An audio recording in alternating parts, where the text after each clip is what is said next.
নমস্কার, রাধে রাধে। আজ আমরা জানব ভগবান শ্রীকৃষ্ণের মুখনিসৃত বাণী যে মানুষের মৃত্যুর পর কি ঘটে। এটা যমরাজের বিচার, যমরাজের দরবারের সত্য কাহিনী। এক নিঃশব্দ রাত, সব কিছু শান্ত, কিন্তু হঠাৎ একটু প্রাণ থেমে গেল। রাহুল একজন সাধারণ মানুষ, তার শ্বাস বন্ধ হয়ে গেল, জীবন শেষ। কিন্তু গল্প এখানেই শেষ নয়। রাহুল হঠাৎ অনুভব করলো সে দাঁড়িয়ে আছে। সে নিজের দিকে তাকিয়ে অবাক, তার দেহ মাটিতে পড়ে আছে আর পরিবার কাঁদছে। রাহুল চিৎকার করে বলল, আমি তো এখানেই, তোমরা আমাকে দেখতে পাচ্ছ না কেন? কিন্তু কেউ শুনতে পেল না। হঠাৎ চারপাশে অন্ধকার হয়ে গেল। এক ঝড়ের মতো শক্তি তাকে টেনে নিয়ে চলে যেতে লাগলো। দুই পক্ষের ভয়ঙ্কর দূত এসে উপস্থিত হলো, কালো বিশাল, চোখে আগুনের ঝিলিক। তারা বলল, চলো, সময় শেষ হয়ে গেছে। রাহুল তো ভয়ে কাঁপতে লাগলো। তোমরা কে? তারা উত্তর দিল, আমরা যমদূত, আমরা তোমাকে নিয়ে যাচ্ছি। কিছুক্ষণের মধ্যে রাহুল পৌঁছে গেল তার এক বিশাল দরবারে। চারিদিকে অন্ধকার, মাঝখানে এক সিংহাসন। সেখানে বসে আছেন যমরাজ। তার চোখে কঠোরতা, কিন্তু ভিতরে এক অদ্ভুত ন্যায়বোধ। যমরাজ বলে, রাহুল, তোমার জীবনের হিসাব শুরু হোক।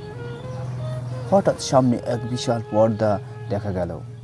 সেখানে রাহুল পুরো জীবনের চলতে লাগলো। তার ভালো কাজ, তার ভুল, তার লুকানো পাপ, সব কিছু একটাও বাদ নেই। রাহুল দেখছে, যখন সে একজন দরিদ্র মানুষকে সাহায্য করেছিল, আবার যখন সে কোনো কষ্টের দিকে গিয়েছিল। কিন্তু এইসব সে শুধু দেখছেই না, সে অনুভব করছে। যাকে সে কষ্ট দিয়েছে, সে কষ্ট এখন তার নিজের মনে লাগছে। রাহুল কাঁদতে কাঁদতে বলল, আমি ভুল করেছি, আমাকে ক্ষমা করে দাও। যমরাজ বলে উঠলেন, এখানে ক্ষমা নয়, এখানে শুধু বিচার হয়। তুমি যা করেছো তার ফল তোমাকেই ভোগ করতেই হবে। এদিকে আলো, শান্তি, সুখ, আর একদিকে অন্ধকার, যন্ত্রণা, ভয়। যমরাজ বললেন, তোমারই কর্মই তোমার পথ নির্ধারণ করেছে। রাহুল প্রথমে আলো অনুভব করল, তার ভালো কাজগুলো তাকে শান্তি দিল। কিন্তু হঠাৎ এক অন্ধকার তাকে ঘিরে ধরল। তার খারাপ কাজগুলো ফিরে এলো। সে কষ্ট পেল, ভীষণ কষ্ট। কিছুক্ষণ সময় পর সব কিছু শান্ত হয়ে গেল। রাহুল অনুভব করল সে বদলে গেছে। সে বুঝেছে জীবনে শুধু নিজের জন্য নয়, অন্যের জন্য।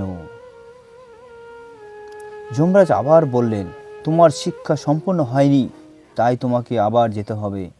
নতুন জীবন, নতুন সুযোগ। একটি শিশু জন্ম হলো, এক নতুন গল্প শুরু হলো। কিন্তু সে জানে না সে আগে কে ছিল। এই তো হলো সত্য।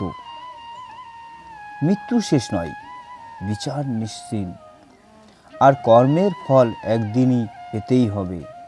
তাই আজ থেকেই ভালো কাজ করো, কারণ যমরাজের দরবারে কিছু লুকানো থাকে না, সব শেষ।